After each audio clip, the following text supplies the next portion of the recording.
이번 시간에는 귀신이 남녀 관계를 통해 침입하여 고통을 당하기도 한다는 제목으로 말씀을 전합니다. 귀신의 침입, 영적 전이의 통로 중 가장 확실한 통로가 되는 것이 있는데, 이것은 다른 것보다도 더 확실한 일치와 전이를 갖게 하는 통로입니다. 이 통로는 바로 남녀 성관계입니다. 남녀가 성관계를 가졌다면 어찌하든지 언어로 몸으로 접촉이 이루어진 것입니다. 상대의 모든 것이 자신에게 전이 되는 것입니다. 그래서 성폭행을 당한 사람들이 정신적인 질환이나 영적인 질환이 발생하여 고생하는 것입니다. 이는 상대방의 나쁜 형들이 순간 충격을 통해 침입했기 때문입니다. 너희 몸이 그리의 지체인 줄 알지 못하느냐? 내가 그리의 지체를 가지고 창기의 지체를 만들겠느냐? 결코 그럴 수 없느니라. 창기와 합하는 자는 저와 한 몸인 줄 알지 못하느냐? 일렀을 둘이 한 육체가 된다 하셨나니 주와 합하는 자는 한 영이라. 음행을 피하라. 사람이 범하는 죄마다 몸 밖에 있거니와 음행하는 자는 자기 몸에게 죄를 범하느니라. 고린도전서 6장 15, 18절입니다. 하나님께서 인간을 만드신 창조 원리에 가면 두 사람이 합법적인 부부이든 아니든 남녀 성관계를 통해 두 사람 사이에는 영적 일치와 전율가 일어나도록 되어 있습니다. 하나님 말씀은 결혼에 대해 남자가 부모를 떠나 그 아내와 연합하여 둘이 한 몸을 이룰 것이며 그 관계는 사람이 나눌 수 없는 것이라고 가르치고 있습니다. 남편과 아내가 결혼한 울타리 안에서 한 몸을 이루고 성적인 관계를 갖게 될 때 그들 사이에는 사람이 나눌 수 없는 깊은 영적인 일치와 전율가 이루어집니다. 그러나 이러한 일치와 전율은 부부관계가 아닌 다른 사람과의 성관계도 이루어집니다.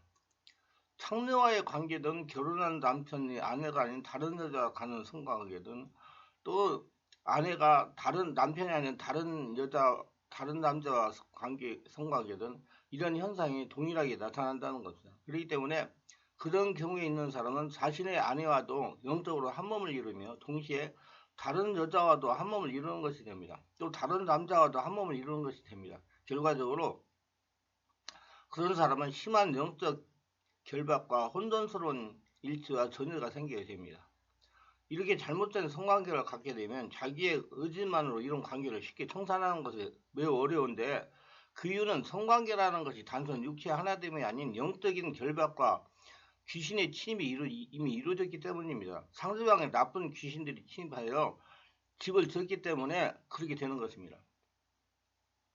내적주의 사역자인 존 샌드포드는 하나님께서 한 여인이 한 남자의 아내가 되도록 만드셨는데, 만일 한 여자가 다른 사람과 성관계를 맺으면 그녀는 그녀가 관계를 가진 사람을 그리워하고 찾게 되고 그녀의 영은 여러 갈래로 찢겨집니다. 또 한 남자는 한 여자를 돌보고 그녀의 필요를 공급하며 그리워하도록 창조되었는데, 한 남자가 여러 명의 여자와 관계를 갖게 될 때 그의 몸과 마음과 영이 나누며 여러 여자를 찾게 되고 혼란스러운 영적 전이나 결박이 가해지게 된다고 말했습니다. 이 세대의 풍조가 젊은 시절에서 적당히 즐기기 위해 하룻밤 자고 헤어지는 것이 일반적인 풍조가 되어가고 있지만, 여기에는 분명히 심각한 영적인 일치와 결박 그리고 귀신의 침입이 존재합니다. 더 나아가 동성애의 문제는 더 다른 큰 문제가 됩니다. 여타 다른 문제보다 벗어나기 어려운 문제 중 하나입니다. 물론 본인이 동성애를 죄로 인정하고 진정으로 치유받기 원한다면 가능한 일이긴 하지만, 본인이 인정하지 않는 많은 경우 벗어나기 어렵습니다. 왜 그럴까요? 동성애자들은 대부분의 경우 그들의 어린 시절 또는 청소년 시절에 주변의 동성으로부터 성적으로 희롱 또는 음란을 당한 경험을 갖고 있습니다. 분명히 자신이 원했던 것도 아니고 그 상황을 좋아했던 것도 아닌데, 일단 그렇게 성적 유린을 당하면 성인이 되어 자신도 모르게 동성애의 파트너를 찾게 됩니다. 그는 동성애의 영적 전이가 이루어져서 자신도 모르게 반복적으로 동성애에 빠지게 되기 때문입니다. 믿지 않은 사람, 불경건한 사람, 부정적인 사람으로부터 받은 영적 전이를 통해 나도 똑같이 그런 사람과 같이 되어갈 수가 있다는 것입니다. 그러나 성경은 이런 문제에 대한 기쁨의 해답을 분명히 제시하고 있습니다. 우리는 부모와 조상으로부터 활동적으로 안 좋은 영향을 받았을 수도 있습니다. 그러나 우리가 하나님의 은혜로 예수 그리스도를 믿고 그 예수 그리스도의 보배로운 피해 권세 아래 있고 성령의 지배하에 있으며 또 성령의 권세를 적절히 사용할 때 우리는 조상으로부터 유전된 좋지 못하고 악한 영적인 전이나 잘못된 성관계로 한 영적 전이로부터 자유로워질 수 있으며 그러나 그냥 자동적으로 자연을 받는 것이 아니라 본인이 인정하고 예수님이 보혈의 권세와 성령의 역사를 적용하여 끊고 떠나보내야 한다는 겁니다. 믿는 자들에게는 이런 표적이 따르니 그들이 내 이름으로 귀신을 쫓아내며 세방을 말하며 뱀을 집어올리며 무슨 독을 발지로 해를 받지 아니하며 병든 사람에게 손적 나으리라 하시더라. 마가복음 16장 17절 18절. 그러나 여기서 더 나아가 우리는 악한 동무들과 영적이 전이가 되는 관계를 끊고 청년의 정욕을 피하고 주를 깨끗한 마음으로 부르는 성령으로 충만한 성도를 함께 하기를 힘써야 됩니다. 그래서 성도는 영을 분별할 줄 알고 자기관리를 할 줄 알아야 됩니다. 모든 말씀과 성령으로 분별의 능력을 가지시기를 바랍니다. 그래서 우리는 인간관계를 잘 검토해 보시기를 바랍니다. 친구, 이성, 직장 상사 등 여러 관계 속에서 나의 신앙이 영적인 것이 좋은 것으로 상대에 흘러가는가, 그렇지 않으면 그 사람이 악한 것이 내게로 흘러 들어오는가, 즉 누가 주도권을 갖는가를 점검해 보아야 됩니다. 그래서 만일 내가 상대를 함께 초대하기는 것이 아니라 부정적으로 끌려가고 있다면 그 관계를 신중하게 다시 생각해 보아야 됩니다. 이것은 상대를 외면하고 버리라는 것이 아니라 영적인 주도권을 가진 상태에서 도울 수 있는 다른 길을 찾으라는 것입니다. 긍정적으로 안 좋은 영적 선인을 막을 수 있는 가장 좋은 방법은 청년의 정욕을 피하고 주를 깨끗한 마음으로 부르는 자들과 함께 의와 믿음과 사랑과 화평을 쫓으며 모의를 힘쓰고 성령 충만한 믿음 생활하며 경건의 훈련을 사모하고 성경의 가치관 속에 신실한 규제 안에서 자신의 삶을 추구해 가는 것입니다. 모두 말씀과 성령으로 규정한 자신의 영을 지키는 모두가 되시기를 바랍니다. 요약입니다. 주도권은 영적 선이 중요해요. 그러므로 우리는 그리스도인은 전도할 때나 세상에 사람을 만날 때나 주도권을 가지려고 노력해야 돼요. 그리고 항상 영적 지혜가 있다는 걸 염두에 두고 세상 생활을 해야 됩니다.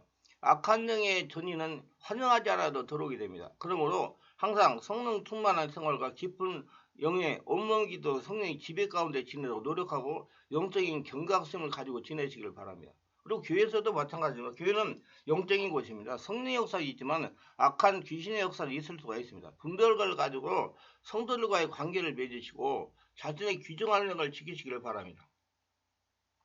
영을 지키는 것은 본인의 힘이나 지식으로는 불가능합니다. 반드시 말씀과 성령으로 충만하고 본인이 경각심을 가지고 주의해야 되는 것입니다. 그리고 잘못된 영이 자신에게 전이가 되었다고 생각되면 본인이 인정을 하고 성령의 깊은 지배 가운데 예수로 끊고 몰아내기 바라면 성령의 세례받고 충만받으면 다 떠나가게 되어 있습니다.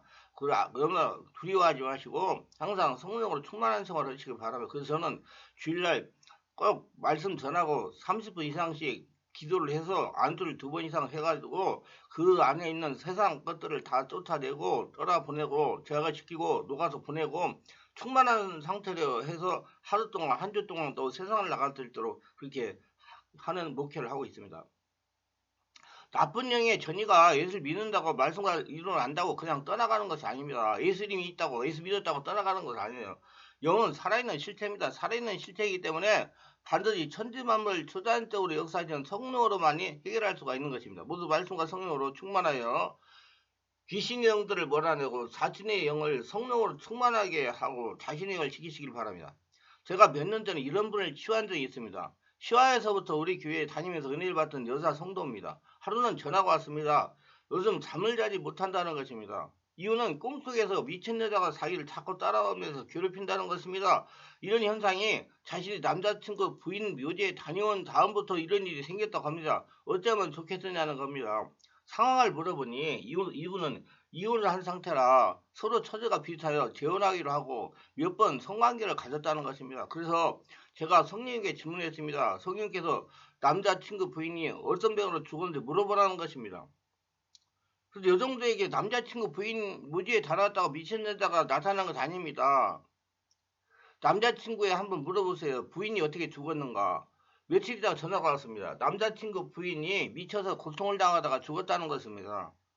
제가 이렇게 얘기를 했습니다. 이는 남자 친구의 역사는 귀신이 부인을 미치게 하는 것이니 미쳐서 죽으려고 하면 정신 이상자가 돼서 죽으려 하면 계속 만나고 아니면 절규하고 말씀과 성령으로 집중 치유를 받으라고 했습니다. 그래서 절규하고 3개월 동안 집중 치유를 받고 정상적인 생활을 하게 되었습니다. 모두 다 자기 관리를 잘 하시고 사람 분별을 잘 하시고 항상 영들의 전이 귀신의 팀이 있다는 걸 알고 성령 충만하게 지내시길 바랍니다. 좀 더 빨리 성령으로 세례받고 성령을 불러 충만받아 내면이 하나님 나라가 되기 원하시면 충만한 교회에서 매주 월화 금토 10시부터 12시까지 하고 있는 온몸 집중 치유기도에 참석하시면 성령과랑 강력한 불로 세례받고 충만받고 온몸 속에 쌓이는 독소, 상처, 스트레스, 혈통에 대한 문제, 영적인 존재들을 다 녹여서 배출하고 상처 치유를 받을 수가 있습니다. 기도합니다. 오늘도 저희 설교를 끝까지 들으신 분들을 축복해 주옵소서. 특별하게 구독, 좋아요, 알림 설정하시는 분들 기억하시고 하늘의 복으로 성령의 권능으로 축복하여 주옵소서.